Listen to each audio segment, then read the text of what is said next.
اور جب آقا کائنات حضرت ابو بکر صدیق نے آقا کائنات کے بارے میں یہ آیت پڑھی افائن مات او قتل انقلبتم علی اعقابکم، جب یہ آیات پڑھی حضرت عمر فرماتے ہیں مجھے یوں لگا جیسے یہ قرآن کی آیات ہی مجھے آج یاد ہوئی ہیں، بے ہوش ہوئے، غشی کھا کے زمین پہ گر گئے، یہ 12 ربیع الاول ہی تو تھا۔ آپ نے کس کو کہہ دیا کہ سوائے ابلیس کے سبھی تو خوشیاں منا رہے ہیں، پھر ابو بکر بھی غمزدہ ہیں، عمر بھی غمزدہ ہیں، عثمان بھی غمزدہ ہیں، علی بھی غمزدہ ہیں، فاطمہ الزہرا بھی غمزدہ ہیں، امہات المومنین بھی غمزدہ ہیں، مکے میں رہنے والا ایک ایک شخص غمزدہ ہے۔ ہم نے اس کی کایا پلٹ دی، رنگ بدل دیا، رخ بدل دیا، تاریخ بدل دی، اور ایسے انداز سے بیان کر دیا کہ آج 2 ہی لوگ ہیں جو جھنڈیاں لگائے گا، جو لائٹیں لگائے گا، جو آج چوک چوراہے کو سجائے گا، وہ محب ہے، اور جو ایسا نہیں کرتا وہ گستاخ اور بے ادب ہے۔ کل قیامت کے دن محبوب نے اگر پوچھ لیا میں اپنی امت کو کلمہ پڑھا کے آیا تھا، تمہیں ایک بنا کے آیا تھا، تم نے میری امت کے اندر تفریق کس طرح کی کر دی، تم نے میرے نام کو کس طرح استعمال کیا، تو اس کا جواب میرے آپ کے پاس نہیں ہوگا۔ اللہ مجھے آپ محمدن عبدہ ورسولہ اما بعد فإن خير الحديث كتاب الله فإن خير الهدي هدي محمد صلى الله عليه وآله وسلم وشر الأمور محدثاتها وكل محدثة بدعة وكل بدعة ضلالة وكل ضلالة في النار۔ اللهم صل على محمد وعلى آل محمد كما صليت على إبراهيم وعلى آل إبراهيم إنك حميد مجيد۔ اللهم بارك على محمد وعلى آل محمد كما باركت على إبراهيم وعلى آل إبراهيم إنك حميد مجيد۔ رب اشرح لي صدري ويسر لي أمري واحلل عقدة من لساني يفقهوا قولي۔ لقد من الله على المؤمنين إذ بعث فيهم رسولا من أنفسهم يتلو عليهم آياته ويزكيهم ويعلمهم الكتاب والحكمة وإن كانوا من قبل لفي ضلال مبين۔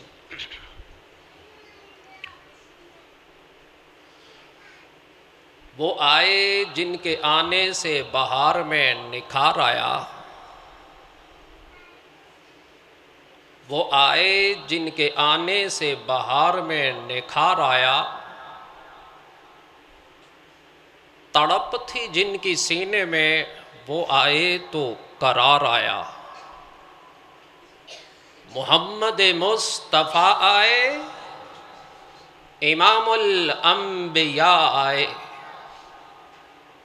محمد مصطفیٰ آئے، امام الانبیاء آئے، ملی رفعت مسلمہ کو ایمانوں میں وقار آیا۔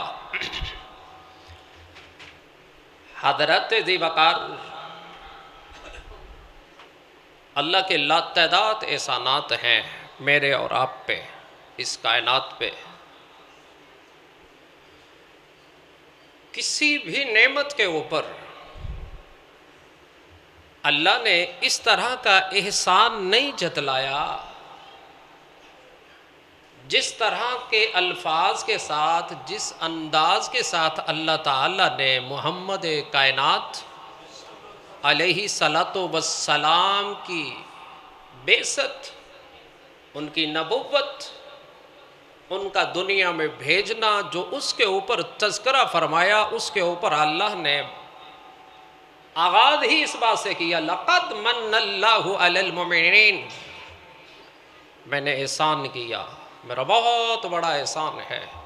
سارا تذکرہ کرتے کرتے اس آیت کے اختتام پہ کیا فرمایا؟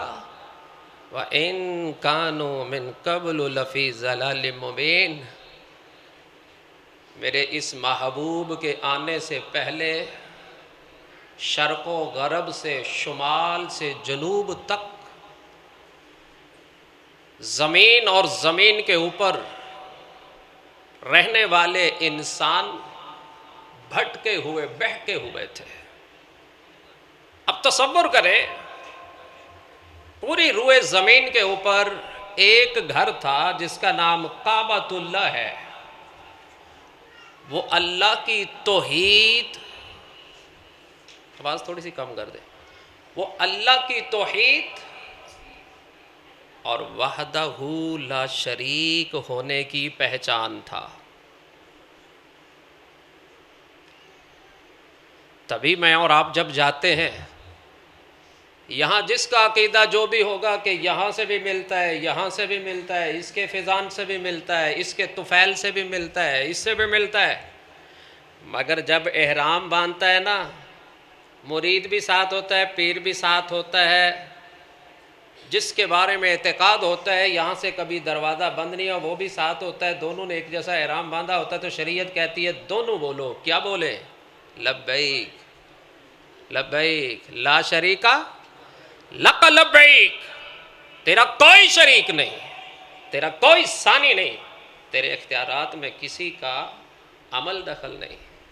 ان الحمد والنعمت لک والملک، میرے اوپر یا میرے بڑوں پہ کوئی بھی نعمت ہے تیری ہے. شریعت نے کہا یہ تلبیہ بولتا ہوا گھر میں آ بیت اللہ میں. جس بیت اللہ کے پاس جا کے توحید کی معرفت ہوتی تھی، اس قدر دنیا بھٹک چکی تھی کہ اسی بیت اللہ کے اندر 360 بت رکھ کے بیٹھے ہوئے. بعض برہنہ تصویریں تھیں، مورتیاں تھیں. یہ کیفیت تھی کہ جہاں ایک اللہ کی توحید کو بلند کرنا تھا وہیں شرک کی کھلی دلیل رکھی ہوئی تھی. اور پتہ ہے آج کوئی ننگے سر مسجد میں بیٹھا ہوتا ہے تو بہت سارے لوگ اسے گھور رہے ہوتے ہیں، بلکہ بعض جگہ پہ میں نے دیکھا ہے کوئی ننگے سر نماز پڑھ رہا ہو تو وہ پرانی گندی میلی کچیل والی ٹوپی اٹھا کے وہ زبردستی سر پہ ٹھوک دیں گے. پلاسٹک کی، کھجور کے پتوں کی بنی ہوئی اس لباس کے ساتھ کبھی میں اور آپ آفس میں جاتے ہیں، کسی کو ملنے جاتے ہیں، رب سے ملنے آئے تو پرانی گندی ٹوکری سے اٹھائی اور اسی کو سر پہ پہن کے اعتقاد سمجھا. بہرحال آج اگر کوئی ننگے سر نماز پڑھتا ہے لوگ معیوب جانتے ہیں. پتہ ہے محبوب کائنات سے قبل بیت اللہ کا طواف برہنہ اور ننگا کیا جاتا تھا اور اس کو عبادت اور اعتقاد سمجھا جاتا تھا. اعتقاد کیا تھا؟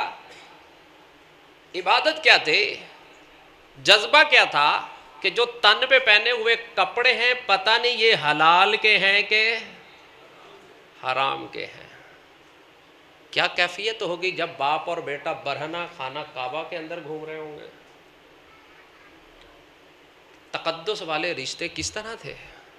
یہ میرے محبوب کے آنے سے پہلے کی کیفیت ہے. اور پھر عورت کو جو تقدس، چاروں صورتوں میں عورت انتہا درجے کی مقدس درجے میں ہے. یا ماں ہوگی تو مقدس، یا بیٹی ہوگی تو مقدس، یا بیوی ہوگی تو گھر کی چار دیواری کی عزت، یا بہن ہوگی تو مقدس.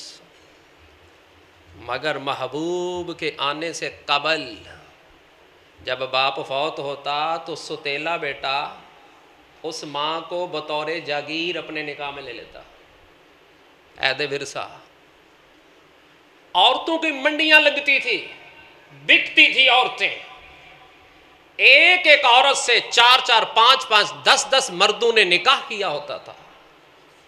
بچے کے پیدا ہونے کے اوپر وہ عورت 10 10 مردوں کو بلاتی اور پھر ان میں سے کہتے یہ تیرا بیٹا ہے تو مان. وہ اسے مانتا. تصور دیکھیں اخلاقیات کے اندر دنیا، اللہ نے ایسے نہیں کہا میرے محبوب کے آنے سے پہلے گمراہی ہی گمراہی تھی. پتہ ہے سود کی کیفیت کیا تھی؟ جو بندہ سود لیتا تھا اور سود ادا نہیں کر سکتا تھا ٹائم مقررہ پہ، اسے اپنی بیوی، اپنی اولاد بطور گروی رکھنی پڑتی تھی. مالدار آدمی نہیں ہے، غریب ہے، بیٹے ہیں، جس سے سود لیا ہوتا، جب وہ سود ادا نہ ہو سکتا وہ کہتا اپنے منڈے دے مینوں گروی رکھ.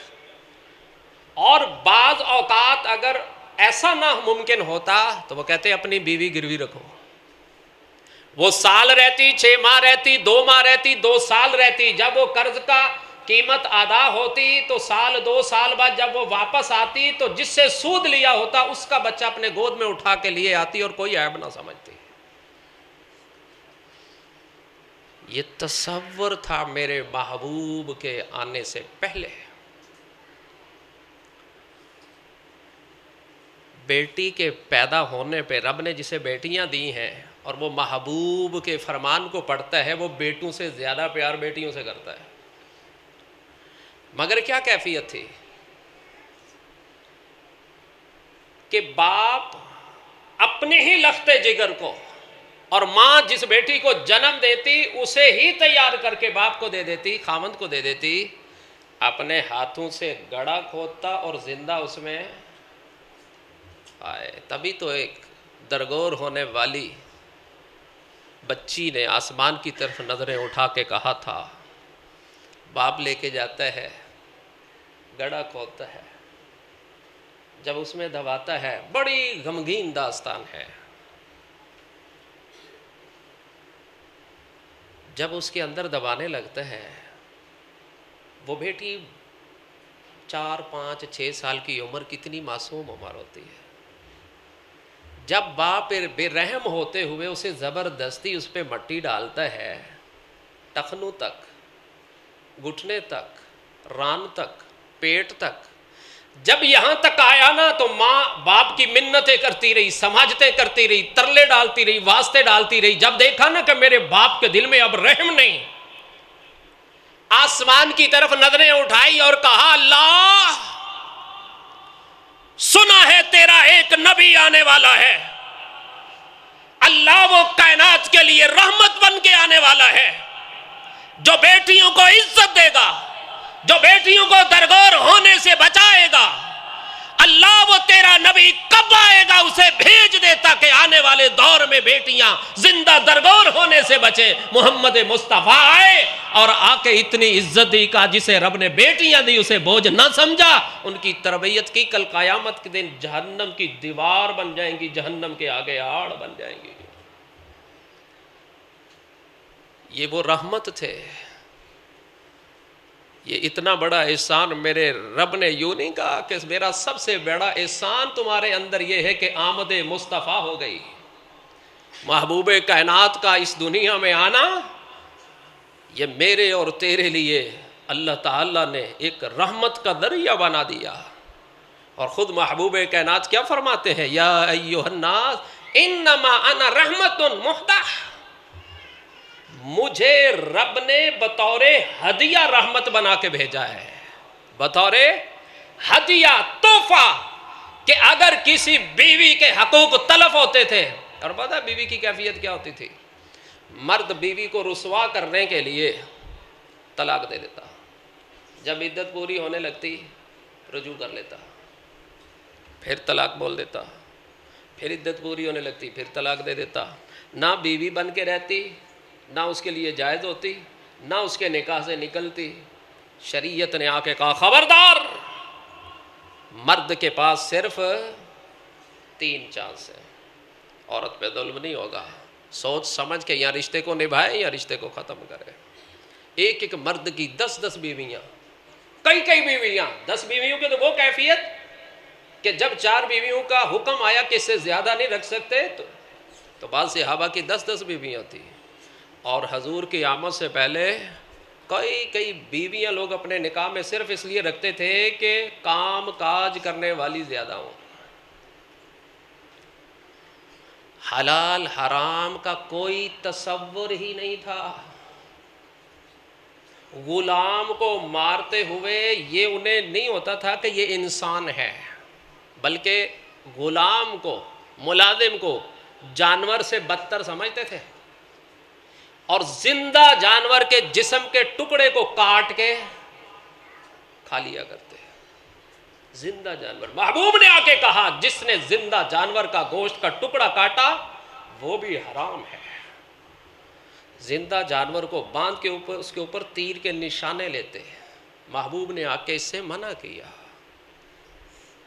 یہ رحمت بن گئے کائنات کے ایک ایک ذرے کے لیے.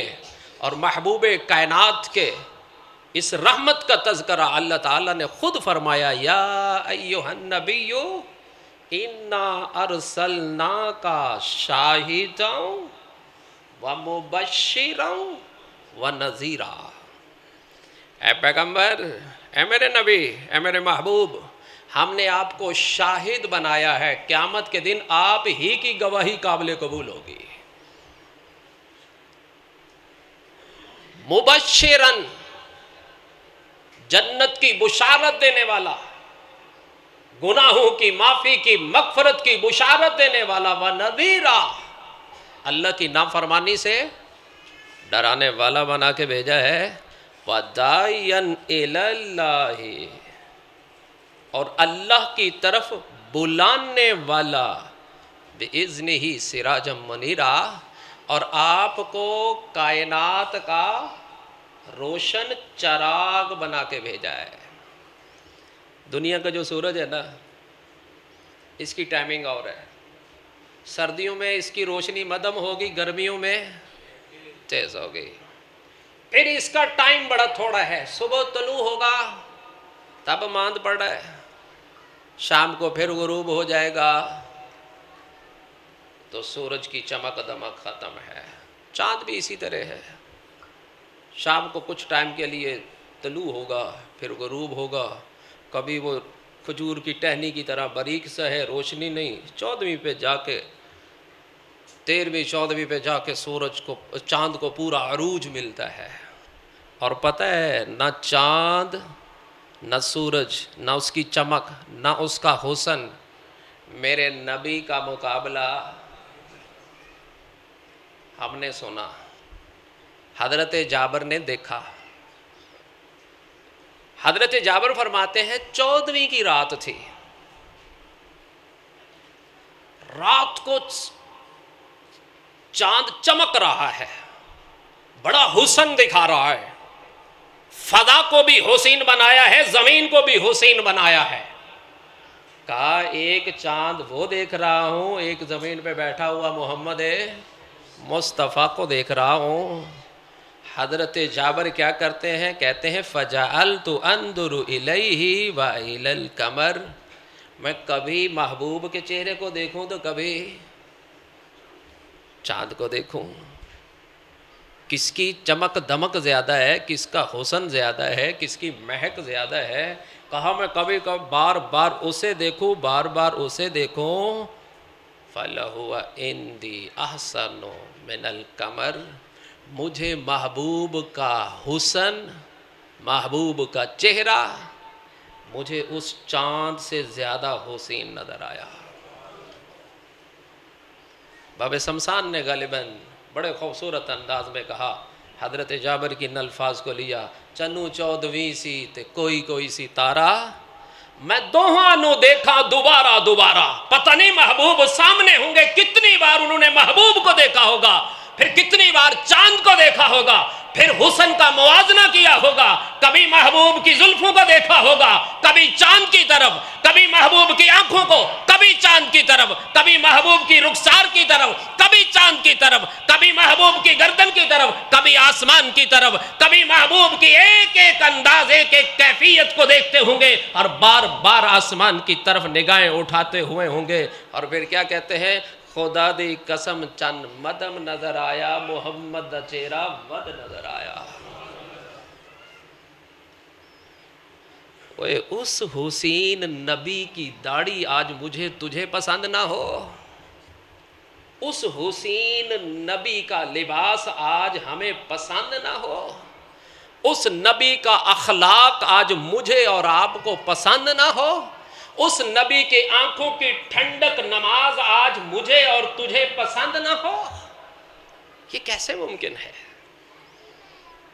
مجھے اچھی طرح یاد ہے 12 ربیع الاول کا دن تھا،